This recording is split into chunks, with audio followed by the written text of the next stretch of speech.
What up, everyone, and welcome back to the Deep Dive Podcast. We're on episode 6. We've made it this far. Still more to grow, still more to climb. Little upcoming preview for the next few. I got one more episode I want to do. It'll be about the mock draft. I'll do a quick mock draft for the NFL.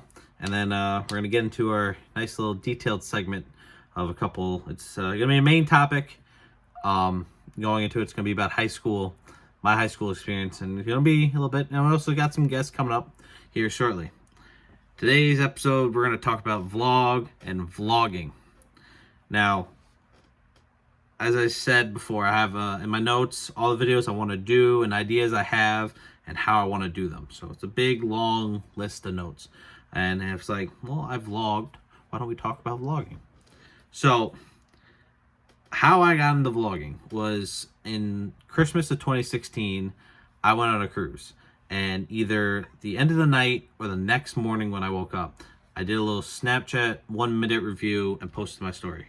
And I got feedback from my friends that were my Snapchat at the time. And, people still are. I've had more. I've removed, or they removed me. But, at the time, people enjoyed it. They're like, why don't you vlog? I'm like, you're right.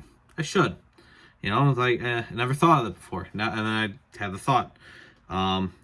Then right before I went to college, I decided, you know what, I'm going to start vlogging. I recorded a few days before I moved up to college, all freshman year, a little bit in the sophomore, and then kind of just died off because, when in sophomore year, we had a suite, we had things to do, we found things to do, or we just played video games. So there wasn't much to vlogs. The vlogs kind of died. YouTube channel stayed how it was. But if a good video popped up every year, I would post it and share it around. So like when I put 200 balloons in my sister's room, I wrapped my roommates everything in Christmas wrapping paper, 160 nuggets, that type of thing. So it all essentially started from doing 1-minute Snapchat videos. So and then just went from there. And if I would give any advice to anyone that wants to vlog or get into this, it's simple. Just, you don't need fancy equipment. Like for me, I had an iPhone, I had a stand, and that's pretty much it. I knew my way around editing, transitions, uploading, thumbnails. At first, I didn't use thumbnails as much as I do now. A few times when I did vlog, I did make some thumbnails. Mainly, I just took what they gave me, just because I wasn't into the thumbnail thing at the time. But as vlogging went on, I learned more of that. But over that year, I learned a lot about vlogging and YouTubing and editing. If you have all those skills, you don't need a $300, $500, $1,000 camera to vlog. As I said, I use my phone. That's how I recorded my videos. Nothing more, nothing less. Sometimes I use a tripod like I am when I do these videos. Sometimes I'm holding my video. Sometimes you get the big bulk cameras, you put on like one of these tripods, and then you can flip the camera around, and then you can see yourself. iPhone just works the same. You're holding it, you can see yourself. Anyone that's listening to this, I'm using my hand motions over here, and just showing YouTube how I'm describing things. So if you want to go over to YouTube, check out watch what I'm doing, and hear exactly what I'm saying, go right ahead. So, I tell people all the time, I see videos on Snapchat or Instagram or their social medias. I'm like, just go make a YouTube channel. Because then you can take your content and just essentially record all at once, cut it up, transitions, edit, do whatever you want, and then upload to YouTube. And, I get the response like, I don't know if I'm good enough. I'm like, listen, you don't know until you try. Like, yes, I had videos that got 20 views that I wish got more. I had videos that got, again, certain my prank videos got hundreds of views. That's just I expected. And there's videos that I expected not to do well, but they did well. It just again, I had a set schedule time where I'd post what I did. At first I started doing it every day, then transitioned to just the weekdays. Then essentially when I actually did something, instead of just essentially trying to force content that wasn't there. So I had a technical difficulty. I'm trying to remember what I said beforehand, and I can't. But It simply just started from that, and it was a fun experience, a different experience, and at that time I watched a couple different vloggers, so I watched them, see how they did. Again, they had more money than I did. I also was a college student. I was recording my college life. This was their life, their lifestyle, how they made income. I wasn't looking for an income. I was just looking to 10 years down the road, go look back at my first vlog and be like, wow. And crazy how time has passed. And I believe coming up, we're looking at what? Yeah, in August this year, it'll be 6 years since I recorded my first vlog, which is crazy to think. It's been 6 years has gone by that fast. And I blame COVID to part of that in the middle. Just throw that out in there. So, but yeah, you don't need any fancy equipment to do vlogging. It's, if you can do it on Snapchat, you can do it on your camera roll and just upload it. Now listen, I'm more than willing to help people if they ever need any help.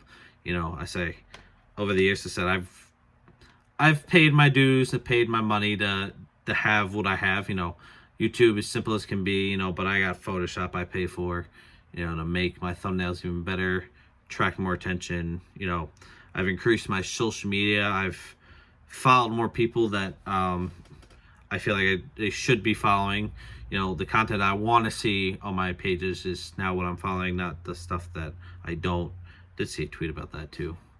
But yeah, vlogging, it is an interesting thing, if you want to call it. You're essentially filming your life, and it's just like essentially a mini reality TV show.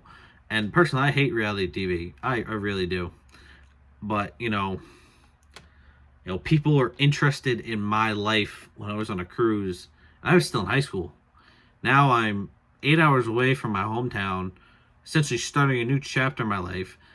There's no one to judge me here because no one in the 4 years I went to SUNY Canton, did anyone from my high school come up here and either be like, yo, I'm coming to visit, or I'm doing a tour, or I'm attending. So I got a reset button in my life.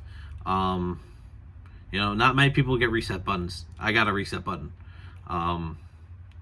Maybe I get another reset button here shortly, but sometimes people don't get that, and I got it, and I took advantage. And yes, did I still have people that definitely knew who I am watch my college, my vlogs? Absolutely, but I didn't care. It was just for the aspect of, taking the old people, not old, my past, and what was current now and into the future, and now my new friends, and just bring them all into one and find a space that you can go at 4 o'clock every afternoon, maybe laugh, giggle, be shocked, learn something new, and just see how my life is growing. That's essentially what these vloggers do. You just, again, I never traveled like out of country, out of state. Most I traveled did was went back to New York City and back to Long Island and back and forth. So, but I tell people, it's all it is. It's just picking up a camera. We pick up our phones every day. Why not just hit record? And that's essentially what led to streaming as well. It's like we pick up controllers 4 times, 5 times a week. That's probably about average for me. I pick up my controller 4 to 5 times a week. Why don't just hit the stream button? Now, yeah, sometimes, I don't need, I usually play with my buddy, and, we have private conversations, so I don't want to hit the stream button, and, no one needs to hear that. But if, we weren't, or I was just playing by myself, I would definitely hit the stream button. But, as I said, work, life, all that's complicated. I'm lucky to get my podcast in. So I know it's been a little bit, but, yeah. Again, if anyone has questions about vlogging or doing any of that, I'm more than willing here to help y'all. As I said, I did it for a year and a half, and I personally enjoyed it. It got to the point where I was forcing content, and I tried to even force it more, and I didn't enjoy doing it more, and just kind of stopped. I recorded a few videos, but my YouTube video page was pretty dead. So, didn't really have much